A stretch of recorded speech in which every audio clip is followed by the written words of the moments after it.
Good morning students, welcome to English grammar class. और इस class में हम सेंटेंस, फ्रेज और क्लॉज का कुछ बेसिक नॉलेज तुम लोग को यहाँ पे बताने जा रहे हैं। बहुत ज़्यादा डीप में नहीं, बस सिंपल सा सेंटेंस, फ्रेज और क्लॉज को कैसे पहचानेंगे, कैसे आइडेंटिफाई करें। ठीक है, सबसे पहला चीज, सेंटेंस किसको कहते हैं, फ्रेज किसको कहते हैं और क्लॉज किसको कहते हैं। होता लगभग एक ही जैसा है सब, लेकिन बच्चे कंफ्यूज हो जाते हैं फ्रेज किसको बोले, क्लॉज किसको बोले और सेंटेंस किसको बोले।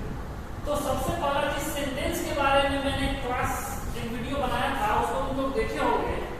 Sentence is a group of words.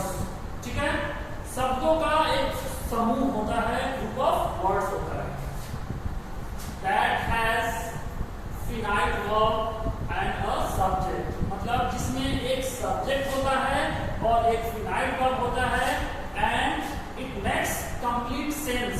और ये कंप्लीट सेंस को बताता है, तो उस चीज को हम लोग बोल देंगे सेंटेंस। ठीक है, एग्जांपल देखते हैं कि मान लो एक सेंटेंस में बोल रहा हूं कि he is going to school. Going to school, अगर हम इसको बोले कि ये सब्जेक्ट है और इसमें फिनाइट वर्ब कौन सा है, फिनाइट वर्ब, अगर फिनाइट वर्ब नहीं पता है तो उसका वीडियो तुम लोग को मिल जाएगा, मेरे ही चैनल पे है, उसको तुम लोग देख लेना।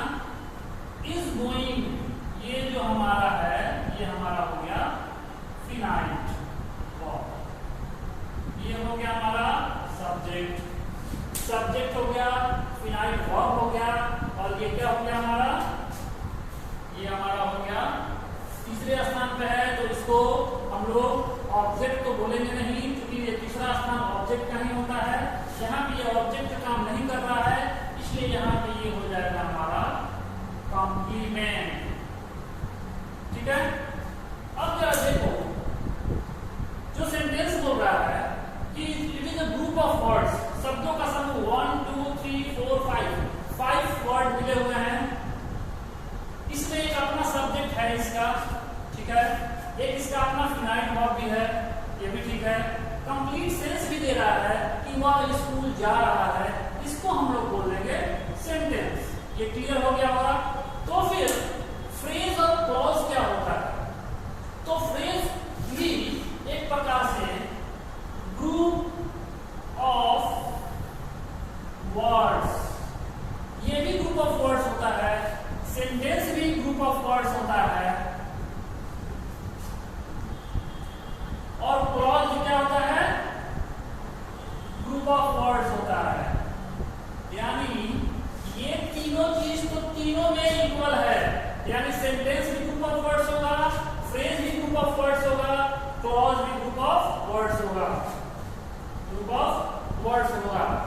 लेकिन तो फिर डिफरेंस कहां से आ गया, तो डिफरेंस ये है कि ये दोनों जो होंगे, क्लॉज और फ्रेज, ये दोनों सेंटेंस के ही एक पार्ट होते हैं। क्या होते हैं, ये खुद ब खुद एक सेंटेंस नहीं होते हैं, ये सेंटेंस के एक पार्ट होते हैं। जैसे अगर मैं ये बोल दूं ही इज वॉकिंग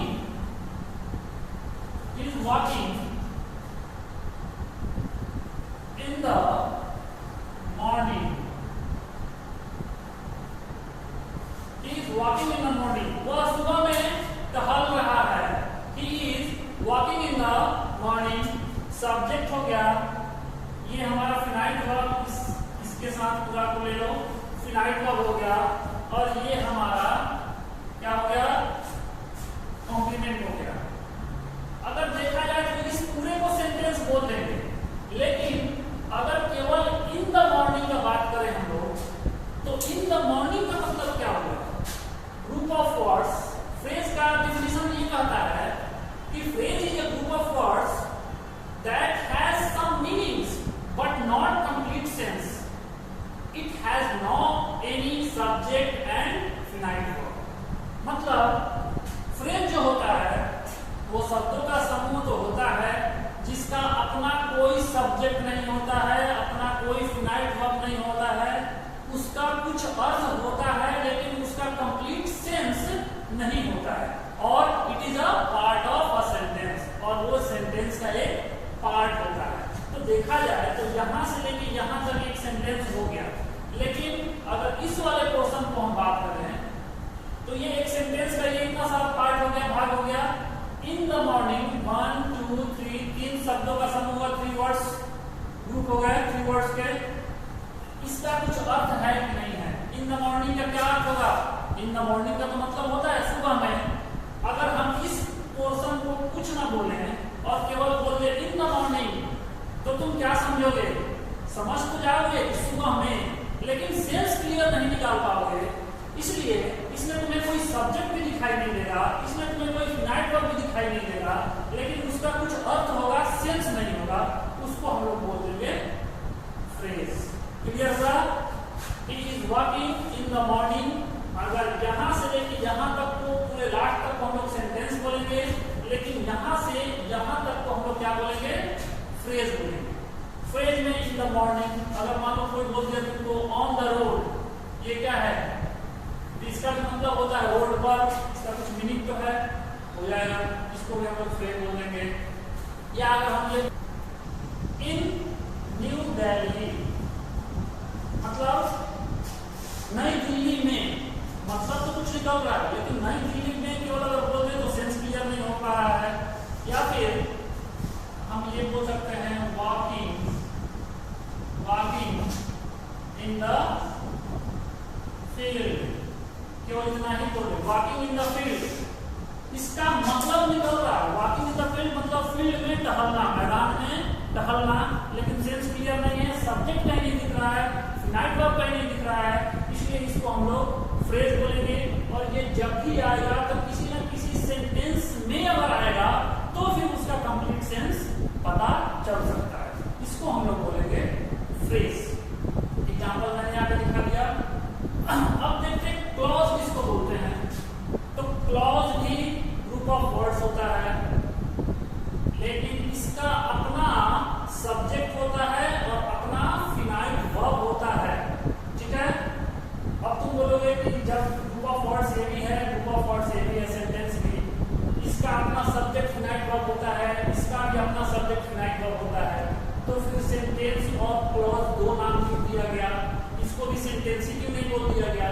तो इसको सेंटेंस इसलिए नहीं बोला गया कि ये भी किसी सेंटेंस का ही एक पार्ट होता है। ठीक है, सेंटेंस का ही एक पार्ट होता है, पूरी तरह से सेंटेंस इसको नहीं बोल सकते हैं। जैसे ये होता हुआ एक सेंटेंस ही है, जैसे अगर हम ये बोल रहे हैं Ram reads a book, subject है, फिनाइट वर्ब है और ये ऑब्जेक्ट है, इसको हम लोग क्या बोलेंगे? इसको हम लोग बोल देंगे सेंटेंस। इसको क्या क्लॉज बोलेंगे हम लोग? सारा जो इसके इस क्लॉज कहने के लिए जो जो चीजें चाहिए, जिस चीज की रिक्वायरमेंट है वो तो अवेलेबल है। यहाँ पे सब्जेक्ट चाहिए, सब्जेक्ट अवेलेबल है, फिनाइट वर्ब चाहिए, फिनाइट वर्ब अवेलेबल है, कंप्लीट सेंस चाहिए, कंप्लीट सेंस अवेलेबल है, लेकिन क्या चीज अवेलेबल नहीं है? ये पूरा का पूरा एक सेंटेंस है, ये किसी सेंटेंस का एक पार्ट नहीं है।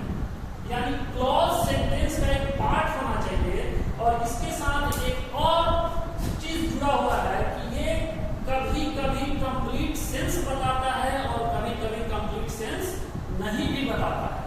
कंप्लीट सेंस बताएगा तो ही वो किसी सेंटेंस का एक पार्ट होगा, कंप्लीट सेंस नहीं बताएगा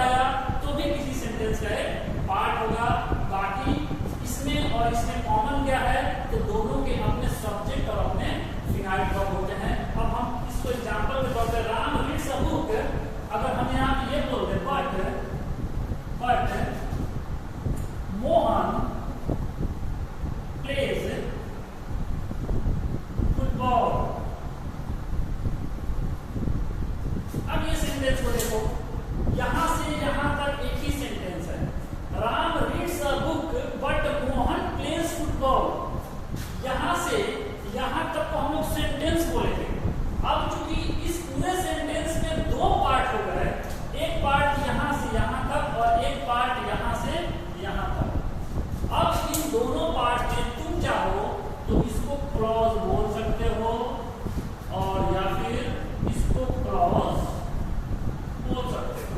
लेकिन अगर सिंगल रहता तो तुम उसको क्लॉज नहीं बोलते। क्लॉज और सेंटेंस हूबहू एक जैसे ही होते हैं, लेकिन अगर वो किसी सेंटेंस का पार्ट हो गया तब उसका नाम हम क्लॉज देते हैं। अगर सेंटेंस का पार्ट नहीं है और पूरा का पूरा सेंस बता रहा है, सब्जेक्ट है, फिनाइट वर्ब है, तो उस कंडीशन में हम लोग उसको सेंटेंस बोलेंगे, ना कि क्लॉज बोलेंगे। एक और एग्जांपल हम दे रहे हैं जहां पे तो दोनों पूरा का पूरा सेंस बता रहा है। Ram reads a book, Ram एक किताब पढ़ता है। इस पार्ट को अगर हम हटा दें तो इससे कोई फर्क नहीं पड़ने वाला है, कंप्लीट सेंस बता रहा है। इस पार्ट को Mohan place football, Mohan football खेलता है, इधर के पार्ट को अगर हम हटा दें तो ये भी अपना कंप्लीट सेंस बता दे रहा है, ये भी क्लॉज है। लेकिन कुछ ऐसे भी सेंटेंस होंगे जिसमें पहला पार्ट को हटा दिया जाए और दूसरे पार्ट को देखा जाए तो वो उसमें सब्जेक्ट तो रहेगा, फिनाइट वर्ब रहेगा, लेकिन अपना कंप्लीट सेंस नहीं दिखा पाएगा। एग्जांपल हम दे रहे हैं, इस एग्जांपल को देखते हैं। The boy who is standing there is my brother. अब इसमें अगर यहां से यहां तक सेंटेंस तो बोला जा सकता है क्योंकि इसका अपना सब्जेक्ट है, अपना फिनाइट वर्ब है, पूरा कंप्लीट सेंस दे रहा है। यानी वो लड़का हु इज स्टैंडिंग देयर, जो वहां खड़ा है, इज माय ब्रदर, वो मेरा भाई है। क्लियर सेंस निकल रहा है।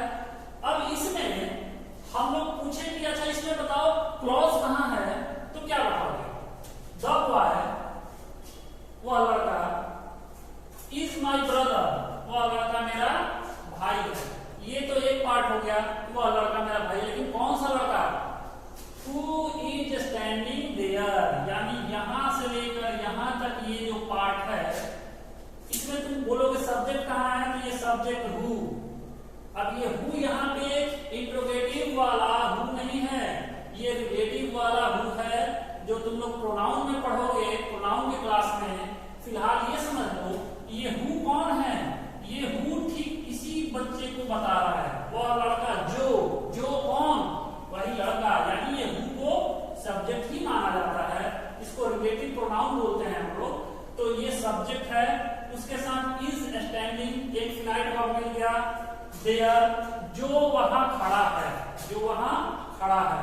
अर्थ है अगर इस वाले पार्ट को हटा दें, द बॉय और इज माय ब्रदर को हटा दें और केवल ये बोले कि हु इज स्टैंडिंग देयर, जो वहां खड़ा है, और चुप हो जाए, तो क्या इसका पूरा सेंस निकाल लोगे तुम?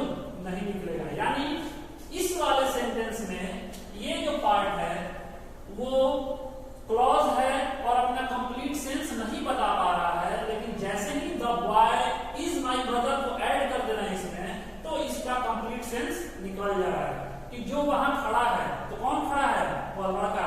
तो क्या है? मेरा भाई है। क्लियर हो गया।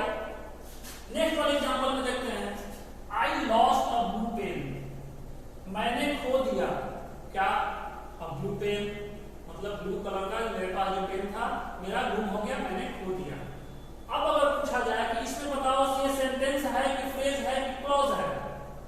सेंटेंस तो तुम बोल दोगे, क्लियर है, सब्जेक्ट है, फिनाइट वर्ब है, यानी इसका एक अपना वर्ब है, हो गया, कंप्लीट सेंस भी दे रहा है, सेंटेंस है। इसमें क्लॉज है क्या? तो क्लॉज देखने के लिए अब यहां से यहां तक पूरा का पूरा एक ही पार्ट है, इसका दूसरा कोई पार्ट हमको नजर नहीं आ रहा है कि यहां से यहां तक के पार्ट को, इसमें हमको सब्जेक्ट नहीं दिखेगा, फिनाइट वर्ब नहीं दिखेगा, तो क्लॉज इसमें नहीं है। लेकिन फ्रेज है कि नहीं है? तो अगर ये बोला जाए कि I lost blue pen, blue pen का मतलब क्या होता है? नीला कलम, यानी ब्लू कलर का कलम, एक और दो शब्द से बना हुआ है, टू वर्ड से बना हुआ है, इसका अपना एक अर्थ है और इसी सेंटेंस का एक पार्ट है छोटा सा। तो इस वाले चीज को हम लोग क्या बोलेंगे? फ्रेज बोल सकते हैं। फ्रेज एक अर्थ होना चाहिए, ऐसा नहीं कि कुछ भी बोल दो, 3-4 शब्द हैं, कुछ भी बोल दो फ्रेज हो जाएगा, ऐसा नहीं, उसका एक अर्थ होना चाहिए। सेंस भले हो ना हो, अर्थ होना चाहिए। ब्लू पेन का अर्थ है नीला कलम, इस सेंटेंस का एक पार्ट है, फ्रेज हो गया। लेकिन अगर किसी चीज को अगर ऐसे लिख दिया जाए, आई लॉस्ट अ पेन, मैंने कलम खो दिया या मेरा कलम गुम हो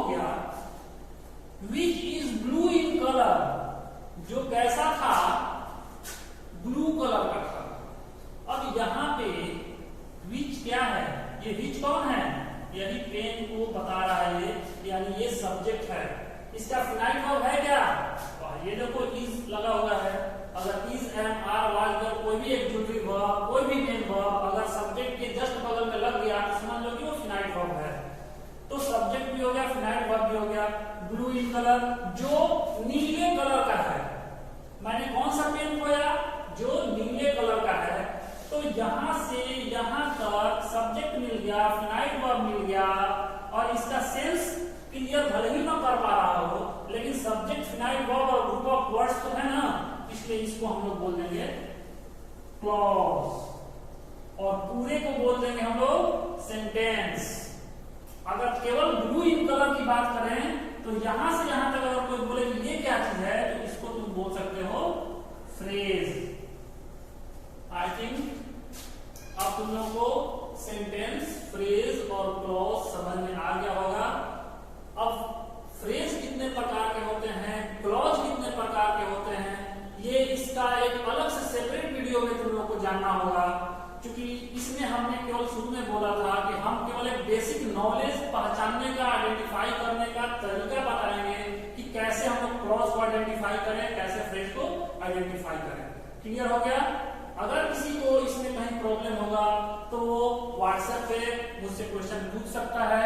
फिर उसके बाद जो भी मैं डिफिनीशन बताया हूं सेंटेंस का, फ्रेज का, क्लॉज का, तुम लोग वीडियो को देख के डिफिनीशन लिख सकते हो, या फिर मैं यहाँ पे डिफिनीशन तुम लोग को लिख दे रहा हूं, तुम लोग देख के लिख लेना।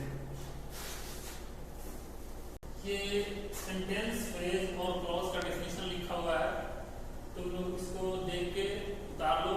एग्जाम्पल मैंने समझा दिया है, बाकी बुक में और भी बहुत सारे होमवर्क होंगे, एग्जाम्पल्स होंगे, तुम लोग उसको देख के और इसके अकॉर्डिंग तुम लोग उसके होमवर्क को, उसके क्वेश्चन को कंप्लीट करोगे, सेंटेंस, फ्रेज और क्लॉज। ठीक है? और बाकी किसी को भी अगर कहीं पे प्रॉब्लम होगा, कहीं पे दिक्कत, कोई समझ में चीज नहीं आ रही है, तो वो लोग व्हाट्सएप पे मुझसे पूछ सकते हैं। तो इस वीडियो में आज के लिए बस इतना ही, अब मिलते हैं नेक्स्ट वीडियो में। Thank you.